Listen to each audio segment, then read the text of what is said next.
श्रील प्रभुपाद की जय, गुरु गौरांग की जय। कल के सत्र में हमने श्रवण किया था श्रील गोपाल भट्ट गोस्वामी बाल्यावस्था में ही कितने सारे शास्त्रों का अध्ययन किए, बहुत सारे भक्ति के सिद्धांतों को अच्छे से जान गए, उसमें निपुण बन गए। अल्पकाल में ही उन्होंने व्याकरण, काव्य, अलंकार, वेदांत आदि शास्त्र में बहुत पारंगता प्राप्त कर ली। इस प्रकार से उन्होंने शास्त्रों का अध्ययन किया था, क्योंकि चैतन्य महाप्रभु कहे थे तुम पंडित बनो, शास्त्रों का बहुत ही गहन रूप से अध्ययन करो। और उस सिद्धांत को उन्होंने अपने जीवन में उतार कर दर्शाया, और ये देखकर उनके माता पिता बहुत खुश हुए। माता पिता अब वेंकट भट्ट से यही कहते हैं कि अब हमारा अंतिम समय पास में आ गया है, आप चैतन्य महाप्रभु के पास चले जाओ। इतना कहकर उनके माता पिता ने अपने प्राण त्यागे और वह वृंदावन चले गए, रूप गोस्वामी और सनातन गोस्वामी का संग प्राप्त करने। अब हम गोपाल भट्ट गोस्वामी का वृंदावन की तरफ प्रस्थान जो है उसका श्रवण करेंगे। वृंदावन वे कैसे पहुँचे, उनको क्या क्या कठिनाइयों का सामना करना पड़ा। श्री वृंदावन की ओर जब गोपाल भट्ट बिना किसी संपत्ति के वृंदावन के लिए निकले तो हजारों लोग उन्हें देखने आए। प्रसन्नतापूर्वक गोपाल भट्ट इतनी तीव्र गति से दौड़ने लगे कि उन्हें किसी का ध्यान ही नहीं आया। देखिए, वृंदावन की तरफ जाने का भाव कैसा होना चाहिए। इतनी उत्सुकता, इतनी श्रद्धा, इतना प्रेम धाम के प्रति एक शुद्ध भक्त का ही हो सकता है। तो वृंदावन के लिए जब गोपाल भट्ट गोस्वामी निकले, कोई संपत्ति नहीं थी, हजारों लोग उन्हें देखने के लिए आ गए और बड़े प्रसन्न है गोपाल भट्ट गोस्वामी। तीव्र गति से वृंदावन की ओर दौड़ रहे हैं, उनका ध्यान किसी की तरफ गया नहीं। उनके पास कुछ भी नहीं है, संपत्ति नहीं है। तो वृंदावन कैसे जाना चाहिए? बिल्कुल संपत्ति के बगैर जाना चाहिए। अब संपत्ति के बगैर तो नहीं जा सकते, आज के ज़माने में संपत्ति बहुत ज़रूरी है। वहाँ पे जाकर रहना होता है, खाना होता है, उसके लिए लक्ष्मी चाहिए, संपत्ति चाहिए। लेकिन तब का परिस्थिति कुछ और था, वातावरण कुछ और था। गोपाल भट्ट अभी छोटे थे और उन्हें श्रीरंगम के बाहर के जीवन के विषय में कुछ भी नहीं पता था। अपनी लंबी यात्रा में आने वाले खतरों से अनभिज्ञ और उनकी परवाह किए बिना हरिनाम का जप करते हुए गोपाल भट्ट पूरी दृढ़ता पूर्वक वृंदावन की ओर चल पड़े। जैसे जैसे वृंदावन पहुंचने की उनकी इच्छा प्रबल होती गई, उनके आंखों से अश्रुपात होने लगे। कभी गोपाल भट्ट मार्ग पर गिरते, कभी दौड़ते अथवा नृत्य करने लगते थे। वे भोजन लेना भी भूल जाते थे, क्योंकि उन्हें दिन अथवा रात का बोध नहीं रहता था। गोपाल भट्ट को केवल अतिशीघ्र वृंदावन पहुंचने की इच्छा थी। वन से गुजरते हुए जंगली जानवरों ने भी उन्हें देखकर मार्ग बना दिया। हालांकि आनंद के भाव में उन्होंने उन पर ध्यान भी नहीं दिया।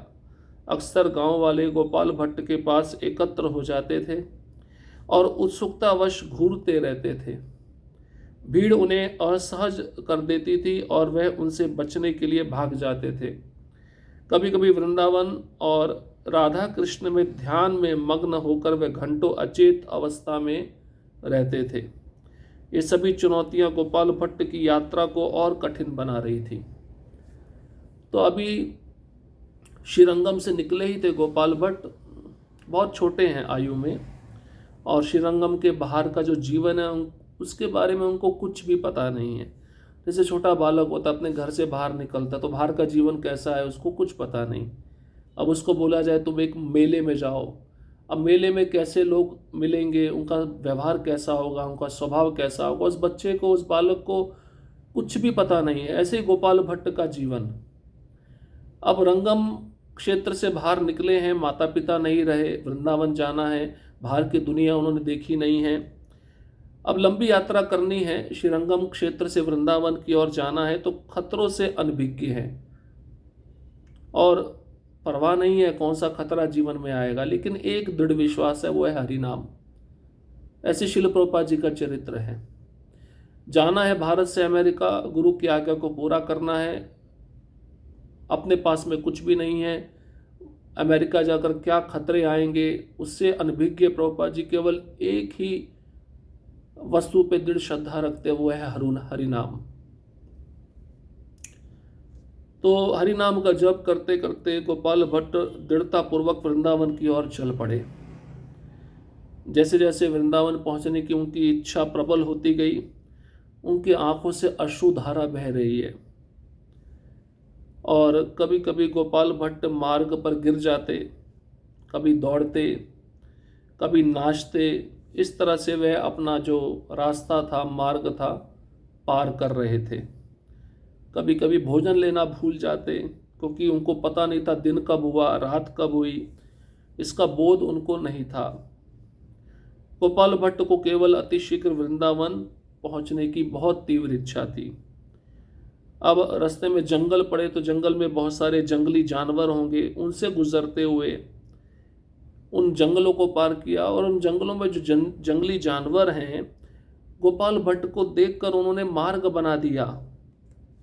आनंद के भाव में गोपाल भट्ट इतने मग्न है कि उनको उन जंगली जानवरों पर ध्यान भी नहीं गया उनका। और जब गांव में पहुंचते गोपाल भट्ट, गांव वाले इकट्ठे हो जाते, उत्सुकतावश गोपाल भट्ट को देखते रहते। भीड़ गोपाल भट्ट को असहज कर देती, परेशान करती। उससे बचने के लिए गोपाल भट्ट वहां से भाग जाते। राधा कृष्ण के ध्यान में निमग्न होकर वह घंटे अचेत अवस्था में पड़े रहते। ये सभी चुनौतियां गोपाल भट्ट की यात्रा को और भी कठिन बना रही थी। एक दिन यात्रा करते हुए गोपाल भट्ट की भेंट एक ब्राह्मण से हुई, जिसने उनकी यात्रा में साथ चलने और सहायता करने का निर्णय लिया। ब्राह्मण गोपाल भट्ट के स्नान के लिए जल लाता, उनका भोजन तैयार करता, और जब वह अपना मार्ग भटक जाते तो वह उन्हें वापस वृंदावन ले के लिए सही मार्ग पर निर्देशित करता। गोपाल भट्ट चाहे जागृत अवस्था में हो या अचेत, ब्राह्मण सदैव उनकी सेवा करता था। गोपाल भट्ट उससे बहुत प्रभावित हुए और उन्होंने उस सज्जन व्यक्ति की निस्वार्थ सेवा के लिए उसे धन्यवाद दिया। अब एक प्रसंग ऐसा आता है, गोपाल भट्ट वृंदावन की ओर जा ही रहे थे, एक रास्ते में एक ब्राह्मण उनको मिल जाता है और वह ब्राह्मण उनकी बहुत सेवा करता है, उनके लिए पीने के लिए जल लाता है, उनके लिए भोजन बनाता है, उनका सामान उठाता है। कभी कभी गोपाल भट्ट वृंदावन का मार्ग भूल जाते हैं, भटक जाते हैं, तो पुनः उस सही मार्ग पर वह ब्राह्मण उनको लेकर आता है। अब गोपाल भट्ट चाहे जागृत अवस्था में हो चाहे अचेत अवस्था में हो, ब्राह्मण उसकी सदैव सेवा करते रहते थे। अब गोपाल भट्ट ब्राह्मण की सेवा से बहुत प्रभावित हो गए। ये ब्राह्मण बहुत ही सज्जन व्यक्ति है, निस्वार्थ भाव से सेवा कर रहा है। गोपाल भट्ट ने उस ब्राह्मण को बहुत धन्यवाद दिया। एक दिन गोपाल भट्ट आनंद विभोर होकर गिर पड़े। अर्धचेतन अवस्था में गोपाल भट्ट ने देखा कि उनके समीप पीत वस्त्र और मोर पंख युक्त मुकुट पहने एक ब्राह्मण है और उसका रंग सिर से पैर तक श्यामल है। ब्राह्मण गोपाल भट्ट की बाह को धीरे धीरे सहलाने लगा और बोला, प्रिय गोपाल भट्ट उठो, तुम मेरे वृंदावन में आ गए हो। कितना सुंदर दृश्य है, देखिए। गोपाल भट्ट आनंद विभोर होकर चलते चलते गिर पड़े। चेतना पूरी तरह नहीं गई थी, आधी चेतना अभी भी शरीर में थी। उस अवस्था में गोपाल भट्ट ने देखा कि उनके पास में पीत वस्त्र पहने, मोर पंख धारण किए, मुकुट पहने एक ब्राह्मण खड़ा है, जिसका रंग पूरे शरीर का श्यामल है। और वह ब्राह्मण गोपाल भट्ट की बाहों को पकड़कर धीरे धीरे सहला रहा है। और वह ब्राह्मण क्या कहता है गोपाल भट्ट से, प्रिय गोपाल भट्ट उठो, तुम मेरे वृंदावन में आ गए हो। ये शब्द जो रेगिस्तान में जल की बूंदों के समान थे, को सुनने पर वह पूर्णतः वे सचेत हो गए। परंतु कृष्ण जो ब्राह्मण के रूप में आए थे, पहले ही अप्रकट हो चुके थे। गोपाल भट्ट ने क्रंदन करते हुए पूछा, हे भगवान, आपने मुझ जैसे अयोग्य व्यक्ति के लिए स्वयं को क्यों कष्ट दिया? तो वह जो ब्राह्मण आकर गोपाल भट्ट गोस्वामी का निस्वार्थ भाव से सेवा करते, वो कौन थे? वो और कोई नहीं, वो एकमात्र भगवान कृष्ण थे। जब ये वाक्य सुना गोपाल भट्ट ने कि प्रिय गोपाल भट्ट उठो, तुम मेरे वृंदावन में आ गए हो, तो ये वाक्य, ये शब्द रेगिस्तान में जल की बूंदों के समान थे। जल की बूंद क्या है? भगवान के मुख से निकले हुए वाक्य। और रेगिस्तान क्या है? अचेत अवस्था में पड़े हुए हैं गोपाल भट्ट गोस्वामी। जब जैसे उन्होंने सुना तो पूर्णतः चेतना में आ गए गोपाल भट्ट, परंतु कृष्ण जो ब्राह्मण के रूप में आए थे वो अदृश्य हो गए। गोपाल भट्ट रोते हुए, क्रंदन करते हुए पूछने लगे, हे भगवान, मैं तो बहुत अयोग्य व्यक्ति हूँ, पतित हूँ, नीच हूँ, आपने मेरी सेवा के लिए इतना कष्ट क्यों उठाया? आपने स्वयं को इतना कष्ट क्यों दिया मेरी सेवा के लिए? बार बार एक ही प्रश्न पूछते पूछते गोपाल भट्ट पुनः चेतना खोने लगे। आकाशवाणी हुई, मैं निरंतर अपने भक्तों द्वारा नियंत्रित रहता हूँ, जो एकाग्रचित होकर मेरा चिंतन करते हैं, उन्हें मुझे प्राप्त करने में कोई कठिनाई नहीं होती है। जो सर्वस्व त्याग कर केवल मेरी शरण लेते हैं, मैं व्यक्तिगत रूप से उनका पालन करता हूँ। आप मेरे परम प्रिय हैं और भविष्य में आप मेरे लिए समाज की सेवा करेंगे। मैं आपको अपना ज्ञान प्रदान करने के लिए महाप्रभु के रूप में आया था और मैंने ही आपको अपने वृंदावन में बुलाया है। इस कलयुग में आपके अतिरिक्त भक्ति का सार बताने वाला कौन है? आपने अपने परिवार और समस्त इच्छाओं को त्याग कर निष्ठापूर्वक मेरी शरण ली है। मेरे अतिरिक्त और कौन आपका पालन कर सकता है? अतः यदि मैं अपने भक्त की सेवा के लिए आऊं तो इसमें आश्चर्य नहीं है। प्रेम का सूत्र मुझे बांधता है और मैं अपने प्रेमियों का सेवक हूं। मैं अपने भक्तों की सेवा स्वीकार करने में कभी संकोच नहीं करता। उसी तरह आपको मेरी सेवा स्वीकार करने में कभी संकोच नहीं करना चाहिए। अब आप वृंदावन में रहिए और इस जगत में सभी बद्ध जीवात्माओं को उनके कल्याण के लिए भक्ति का उपदेश दीजिए। यह आपके लिए मेरा आशीर्वाद है। देखिए कौन कह रहा है? स्वयं भगवान कह रहे हैं। तो बार बार गोपाल भट्ट यही प्रश्न पूछ रहे थे कि आप स्वयं आकर मेरी सेवा क्यों किए, आपने इतना कष्ट क्यों उठाया। ऐसा बोलकर पुनः पुनः गोपाल भट्ट अपनी चेतना खो देते थे। इतने में भगवान ही कहते हैं आकाशवाणी के द्वारा, मैं अपने भक्तों को बहुत प्रेम करता हूँ, मैं अपने भक्तों के द्वारा नियंत्रित रहता हूँ। अहम भक्त पराधीनो। यही बात भगवान ने दुर्वासा मुनि को भी कही थी वैकुंठ में कि मेरे भक्त निष्काम भाव से सेवा करके मुझे नियंत्रित कर लेते हैं। भगवान कहते हैं जो एकाग्रचित होकर मेरा चिंतन करता है, मेरा ध्यान करता है, मेरा स्मरण करता है, वह मुझे प्राप्त कर लेता है। उसको कोई कठिनाई नहीं होती मुझे प्राप्त करने में।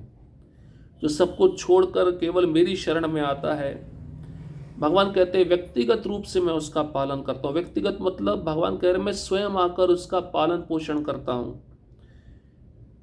भगवान गोपाल भट्ट गोस्वामी को कहते हैं कि आप मेरे परम प्रिय हैं, भविष्य में आप बहुत बड़ी सेवा करने वाले हैं समाज के लिए, और मैं ही आपके पास आया था महाप्रभु के रूप में आपको ज्ञान प्रदान करने, और मैंने ही आपको वृंदावन बुलाया है।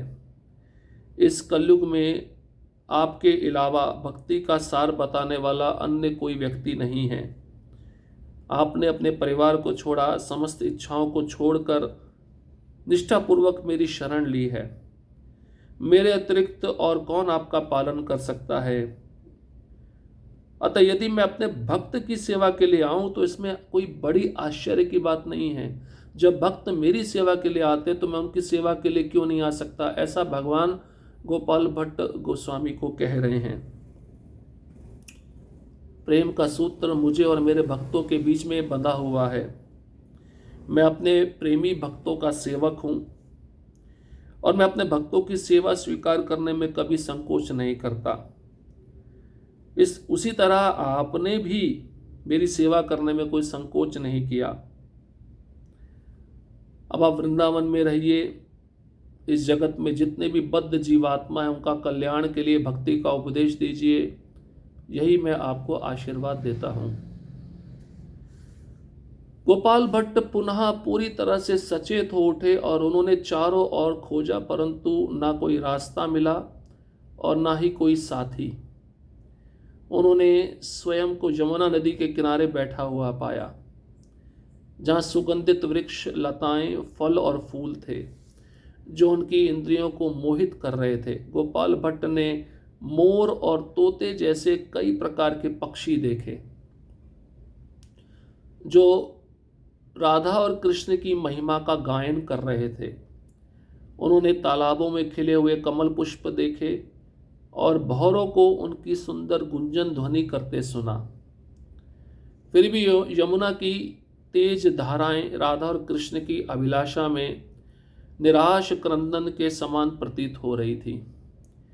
इस अविश्वसनीय सौंदर्य ने उनमें भाव के 8 लक्षण उत्पन्न कर दिए और वे आनंद विभोर होकर नाचने लगे। अब गोपाल भट्ट ने पूरा वार्तालाप सुना, भगवान का ये वाणी सुनी। ये सुनकर गोपाल भट्ट सचेत हो गए, पूरा उनको जागृत अवस्था प्राप्त हो गई। चारों ओर खोजने का प्रयास किया, कौन बोला ये सब बातें, पर कोई व्यक्ति नहीं दिख रहा, कोई रास्ता नहीं मिल रहा, कोई साथी नहीं है। स्वयं को उन्होंने यमुना नदी के किनारे बैठा हुआ पाया, जहां सुगंधित वृक्ष, लताएं, फल फूल सब इंद्रियों को मोहित कर रहे थे। गोपाल भट्ट ने मोर को देखा, तोते को देखा। ये सब जीव श्रीमती राधा रानी और कृष्ण की महिमा का गायन कर रहे थे। तालाबों में खिले हुए कमल पुष्पों को देखा गोपाल भट्ट गोस्वामी ने, और भौरों की सुंदर गुंजन ध्वनि को सुना। इस प्रकार से उन्होंने ये सब दृश्य वृंदावन में देखे। यमुना नदी के तट पर बैठकर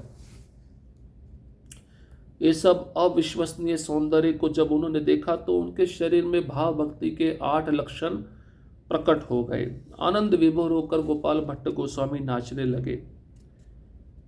सर्व समाधान करी उदासीन हैया, वृंदावने आइलेन प्रेमे मत हैया। आसिया पाइला रूप सनातनेर संग, दुई रघुनाथ सह प्रेमेर तरंग। ये अनुराग वल्ली नाम का ग्रंथ है, उसमें से 2 श्लोक हैं। सभी कार्यों से निवृत्त होकर भगवत प्रेम में पूर्णतः निमग्न होकर श्री गोपाल भट्ट वृंदावन आ गए। वृंदावन आकर उन्होंने श्री रूप श्री सनातन गोस्वामी का संग प्राप्त किया और श्रील रघुनाथ भट्ट एवं श्रील रघुनाथ दास गोस्वामी के संग प्रेमा भाव में आदान प्रदान किया। तो ये आदेश पहले ही चैतन्य महाप्रभु दे चुके थे,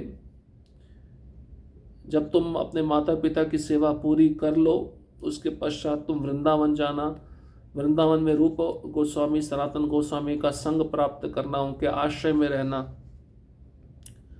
तो सभी कार्यों से निवृत्त हो चुके थे गोपाल भट्ट गोस्वामी, पूर्णतः निमग्न हो गए वृंदावन के भाव में। वृंदावन पहुंच भी गए। वृंदावन पहुंचने पर रूप गोस्वामी सनातन गोस्वामी का संग वे प्राप्त करने लगे और साथ ही साथ श्रील रघुनाथ भट्ट गोस्वामी और श्रील रघुनाथ दास गोस्वामी का भी संग उनको प्राप्त हुआ, प्रेम का आदान प्रदान हुआ। तो इस प्रकार से हम देख सकते हैं चैतन्य महाप्रभु की इच्छा को उन्होंने पूरा किया। जो गुरु की आज्ञा होती है धैर्य पूर्वक हमें पालन करना चाहिए, उसका फल निश्चित मिलता है। धैर्य रखना बहुत आवश्यक है भक्ति में। जो धैर्य नहीं रखता है उसको फल प्राप्त नहीं होगा। इसलिए हमें वृंदावन जाना है तो प्रभुपाद जी भी कहते हैं अभी सेवा करो अच्छे से, जब तुम्हारा मन शुद्ध हो जाएगा सेवा करते करते फिर तुम वृंदावन में रहने के अधिकारी बनोगे। गोपाल भट्ट गोस्वामी उस आज्ञा का पालन दृढ़ता पूर्वक किए थे, इसलिए अब उनको वृंदावन में श्रीमती राधा रानी और कृष्ण ने स्थान दिया है। ये सिद्धांत है, हमें जल्दी वृंदावन जाने की इच्छा नहीं करनी चाहिए कि मैं वहाँ पे जाऊँ, वहीं पे रह जाऊँ, लीलाएं देखूँ। नहीं, पहले हमें सेवा करके गुरु का आज्ञा पालन करते हुए शुद्ध होना है, फिर हम वृंदावन जाने के अधिकारी बनेंगे। तो इसका बहुत सुंदर प्रसंग आगे भी है, उसको हम अगले सत्र में श्रवण करेंगे। हरे कृष्णा कृष्ण कृष्णा हरे हरे, हरे राम राम राम हरे हरे। श्रील प्रभुपाद की जय, गुरु गौरांग की जय।